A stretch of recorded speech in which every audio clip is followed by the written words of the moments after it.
Évangile de Jésus-Christ selon saint Luc 13, 1-9. Un jour, des gens rapportèrent à Jésus l'affaire des Galiléens que Pilate avait fait massacrer, mêlant leur sang à celui des sacrifices qu'ils offraient. Jésus leur répondit: Pensez-vous que ces Galiléens étaient de plus grands pécheurs que tous les autres Galiléens pour avoir subi un tel sort? Eh bien, je vous dis, pas du tout. Mais si vous ne vous convertissez pas, vous périrez tous de même. Et ces 18 personnes tuées par la chute de la tour de Siloé, pensez-vous qu'elles étaient plus coupables que tous les autres habitants de Jérusalem? Eh bien, je vous dis, pas du tout. Mais si vous ne vous convertissez pas, vous périrez tous de même. Jésus disait encore cette parabole. Quelqu'un avait un figuier planté dans sa vigne. Il vint chercher du fruit sur ce figuier et n'en trouva pas. Il dit alors à son vigneron: Voilà 3 ans que je viens chercher du fruit sur ce figuier et je n'en trouve pas. Coupe-le. À quoi bon le laisser épuiser le sol? Mais le vigneron lui répondit: Maître, laisse-le encore cette année, le temps que je bêche autour pour y mettre du fumier. Peut-être donnera-t-il du fruit à l'avenir. Sinon, tu le couperas. Acclamons la parole de Dieu.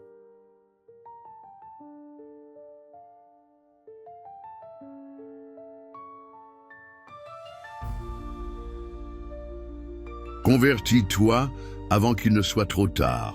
Luc 13, 1, 9. Une histoire pour illustrer ce passage. Il était une fois un homme nommé Paul. Il avait grandi dans une famille croyante, mais au fil des années, il s'était éloigné de la foi, pris par les affaires du monde. Il se disait toujours « J'aurai le temps plus tard de penser à Dieu ». Un jour, un accident de voiture secoua son ami d'enfance, Marc, qui était en pleine santé la veille. Cet événement fit réfléchir Paul. Pourquoi lui et pas moi? Il se rappela alors ce que son grand-père lui disait souvent. La vie est un don fragile. Chaque jour est une chance de se rapprocher de Dieu.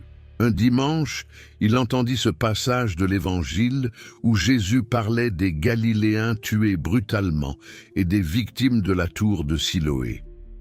Il comprit alors que la question n'était pas de savoir pourquoi certains meurent soudainement, mais plutôt, suis-je prêt à rencontrer Dieu aujourd'hui? Paul décida de changer sa vie. Il se remit à prier, à aller à la messe, à demander pardon pour ses fautes et à vivre en accord avec l'Évangile. Il comprit que Dieu lui laissait encore du temps, comme ce figuier qu'on laisse une année de plus pour porter du fruit. Explication du passage pour notre vie aujourd'hui. 1. Ne pas juger les malheurs des autres. Jésus nous enseigne que les catastrophes et les épreuves ne sont pas nécessairement des punitions divines. Au lieu de chercher à comprendre pourquoi cela arrive aux autres, nous devons nous interroger sur notre propre conversion. 2. L'urgence de la conversion. Jésus insiste 2 fois. Si vous ne vous convertissez pas, vous périrez tous de même. Cela signifie que la vraie question n'est pas de savoir quand nous mourrons, mais comment nous vivons aujourd'hui. Dieu nous donne du temps, mais ce temps est limité. 3. La patience et la miséricorde de Dieu. À travers la parabole du figuier, Jésus montre que Dieu nous laisse des chances de nous améliorer. Il ne nous condamne pas immédiatement, mais attend que nous donnions du fruit. Cependant, il ne faut pas abuser de cette patience, car un jour viendra où il sera trop tard. Comment bien vivre ce passage aujourd'hui?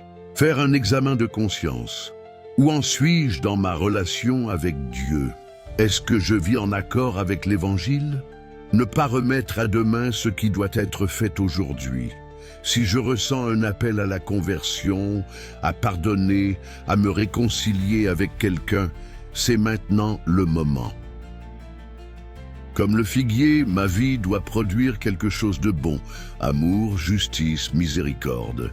Si je ne vois pas encore de fruits, peut-être dois-je laisser Dieu bêcher et mettre du fumier, c'est-à-dire travailler mon cœur par la prière et les sacrements. Ce passage est un appel à la vigilance et à la confiance. Dieu est patient, mais il nous appelle à la conversion tant qu'il est encore temps.